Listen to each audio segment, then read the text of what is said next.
ఇప్పుడు YCP party మన జగన్మోహన్ రెడ్డి గారు ఒక యాప్ ఒకటి రిలీజ్ చేశారు. ఎవరైతే ఈ కూటమి ప్రభుత్వం ద్వారా ఇబ్బంది పడతారో, అరాచకాలకు ఇబ్బంది పడి ఎవరైతే మిమ్మల్ని ఇబ్బంది పెడతారో వాళ్ళందరినీ నోట్ చేయండి. ఆధారాలు కూడా అందులో అధికారంలో వచ్చిన తర్వాత ఆధారాలు కూడా అందులో సెండ్ చేయండి. ఇదంతా కూడా డిజిటల్ లైబ్రరీ కలది. మనం అధికారంకి వచ్చిన తర్వాత ప్రతి ఒక్క వ్యక్తికి చెల్లిస్తామని చెప్తారు. ఎలా స్పందిస్తారు? మూల్యం చెల్లిస్తారు. అధికారంలోకి రారు కదండి, ఇబ్బంది ఉంది, రాసుకోమనండి, మా పేర్లతో శుద్ధ రాసుకోమనండి. కార్యకర్తలు మీకు తప్పు చేసిన పేరు ఎప్పుడూ రాయరు కదా. జగన్మోహన్ రెడ్డి గారి పార్టీలో ఉండేటువంటి బుద్ధి ఏంటంటే, తప్పు చేసే వాళ్ళు వాళ్ళ పార్టీలోనే ఉంటారు కదా. ఇప్పుడు ప్రజా సమస్యలు తీర్చడానికి మా పేర్లు రాసుకోమని మళ్ళీ అధికారంలోకి వచ్చే అవకాశమే లేదు. ఇది నేను చెప్పగలుగుతా. ఇబ్బంది పెట్టే వాళ్ళ పేర్లు రాసుకోమని మళ్ళీ ఎవరైతే టార్గెట్ చేస్తున్నారో, అక్రమ కేసులు పెడుతున్నారో, ఎవరైతే మిమ్మల్ని ఇబ్బంది పెట్టి మానసికంగా చేసి కేసుల్లో బదనామా చేస్తారో వాళ్ళ పేర్లు అందులో నమోదు చేయండి. ఈ డాష్ ఇదంతా కలిసి మన పార్టీకి సంబంధించిన లైబ్రరీలో ఉంటుంది. మన అధికారం వచ్చిన తర్వాత ప్రతి ఒక్కరు కూడా వారికి న్యాయం చేస్తామంటారు. సప్త సముద్రాలు అవుతున్నా లాక్కొస్తా ఉంటున్నారు. 5 సంవత్సరాల్లో చేయలేని న్యాయం ఇప్పుడు ఏం చేస్తారండి? మళ్ళీ ఇప్పుడు 5 సంవత్సరాల సమయం ఇచ్చారు రాష్ట్ర ప్రజలు, ఎవరికి న్యాయం జరగల, అందరికీ అన్యాయమే జరిగింది. మీ ఇల్లులు కూడా మా పేర్ల మీద పెట్టేసుకుంటాం అన్నారు. మొత్తం అవినీతి, దోచేత్తం, దొంగతనాలు, దాచుకోవడాలు, ఇంతకు మించి 5 సంవత్సరాల్లో చేయలేంది ఇప్పుడు మళ్ళీ 5 సంవత్సరాల్లో వచ్చి ఏం చేస్తారు? ఎవరిస్తారు అవకాశం? వాళ్ళకి మీరు చెప్పండి, ఎవరిస్తారు అవకాశం? బాధపడిన ప్రజలు ఇస్తారా? గాయపడినటువంటి ప్రజలు ఇస్తారా? ఏడాది కాలంలోనే ప్రజలు అసంతృప్తిగా ఉన్నారు, వ్యతిరేకత వచ్చింది అనేది వైసీపీ చెప్పింది. నిజంగా వ్యతిరేకత వచ్చిందా పార్టీలో, ప్రభుత్వానికి? ఇప్పుడు ప్రజలకి ఏవో కావాలి, కోట్లు కావాలి. ప్రతి ఓడికి 50, 60, 70 కోట్లు కావాలి. అవి ఇవ్వగలుగుతుందా ప్రభుత్వం? వ్యతిరేకత అంటే ఏముందండి? మాకు అవి కావాలి, ఈ కావాలి, ఈ కావాలి, అవి కావాలని అడుగుతారు. అంతేగాని మేము బాగున్నాం, ఓకే, మేము తినగలుగుతున్నాం, మా పిల్లలు తినగలుగుతున్నారు, రేపు తర్వాత భవిష్యత్తులో వాళ్ళ పిల్లలు తినగలుగుతారు, ఇది ఎవరో ఆలోచించరు. ప్రజలు అన్నటువంటి వ్యక్తులు ఏంటంటే బేస్గా ఈ పార్టీ వస్తే ఈ పార్టీ నచ్చదు, ఈ పార్టీ వస్తే ఈ పార్టీ నచ్చదు, రేపు పొద్దున ఇంకో ప్రభుత్వం ప్రవేశపెట్టినా సరే ఆ పార్టీ నచ్చదు. అలాంటి వాళ్ళు అందరికీ సమాధానం చెప్పుకుంటూ కూర్చుంటూ మీకు ఇది కావాలా, ఇన్ని కోట్లు కావాలా, అన్ని లక్షలు కావాలనేటువంటిది ఇబ్బందులు. కానీ ఎవరికి ఏం కావాలనేటువంటిది ఇప్పుడు ప్రజలకి, సామాన్య ప్రజలకి ఏం కావాలి అనేటువంటిది ముఖ్యమంత్రి గారికి తెలుసు, డిప్యూటీ సీఎం గారికి తెలుసు, ప్రధానమంత్రి గారితో సహా తెలుసు. వాళ్ళకి వాళ్ళ అవసరాలు కనుక ఖచ్చితంగా ప్రభుత్వం ఓట్లేసి నమ్మి ఈ రోజు ఇంతవరకు నిలబడ్డారు కాబట్టి వాళ్ళకి ఖచ్చితంగా న్యాయం చేకూరుస్తారనేటువంటిది నమ్మాలి. కూటమి ప్రభుత్వం మీద ప్రజలు వ్యతిరేకంగా ఉన్నారనేది వైసీపీ ఆరోపణ. నిజంగా ప్రజల్లో వ్యతిరేకత ఉందా లేదా? లేదండి, వ్యతిరేకత ఉంటే ఈ పార్టీకి రోడ్లెక్కి ప్రజలు. గతంలో 1.5 ఏళ్లలోపే ప్రజలు వచ్చేసారు ధర్నాలు. కానీ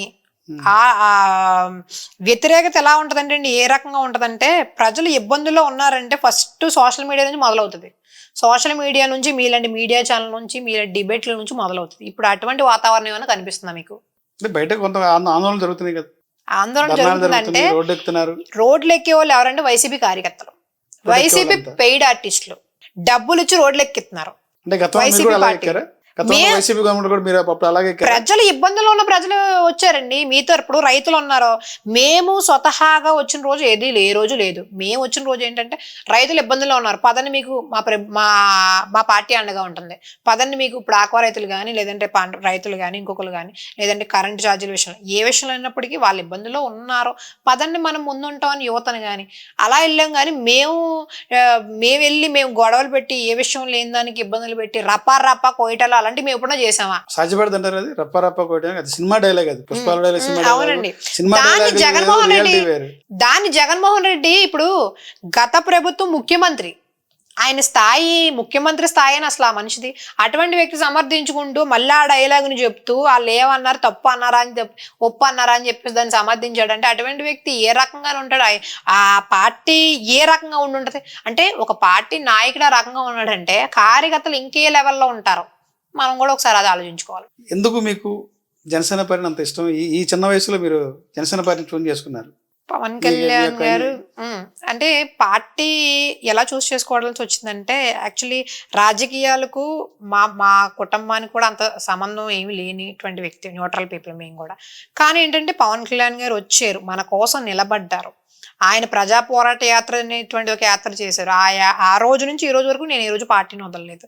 ఆయనతో పాటు మనం కూడా ఉండాలి, ప్రజలకు మంచి చేసి. ఆయనకి ఏం అవసరం అండి? ఈ రోజు సినిమాలు చేసుకుంటే కోట్లు. మరి అటువంటి వ్యక్తి ఆ డబ్బంతని తీసుకొచ్చి ఆ రోజు ఈ ప్రజలకు పెడుతూ మరి ఈ రకంగా ప్రజలకు అందుబాటులో ఉంటూ అంత ఒక సూపర్ హీరో అయినటువంటి వ్యక్తి ఈ రోజు సామాన్య ప్రజలతో ట్రావెల్ చేసి మాలాంటి వ్యక్తులతో ఆయన ట్రావెల్ చేసి సమస్యలు ఏంటని తెలుసుకుంటున్నారంటే ఆయన వ్యక్తిత్వానికి నేను ఎప్పుడూ కూడా సలాం కొడతాను. అంటే ఈ చిన్న వయసులో మీరు రాజకీయాల్లోకి వచ్చారు కదా, గత 5 ఏళ్ల కాలం ఎలాంటి ఇబ్బంది ఎదుర్కొన్నారు మీరు ఇబ్బంది అంటేనండి ఇప్పుడు ప్రతిపక్షంలో ఉన్నప్పుడు? మీరు ప్రతిపక్షంలో ఉన్నప్పుడు అనేక రకాలైనటువంటి ఇబ్బందులు, మాటలు. మనకెందుకులే ఈ రాజకీయం అనిపించిందా గత 5 ఏళ్ళు ఎప్పుడన్నా? అలాంటి సందర్భాలు కూడా ఉన్నాయండి. రాజకీయాలు ఎందుకు అని. కానీ ఏమనిపించిందంటే కళ్యాణ్ గారు నిలబడ్డారు. ఎప్పుడు ఆయన ఇన్స్పిరేషన్. ఆయన నిలబడ్డారు, ఆయనతో పాటు మనం నిలబడ్డామంటే నిలబడాలి.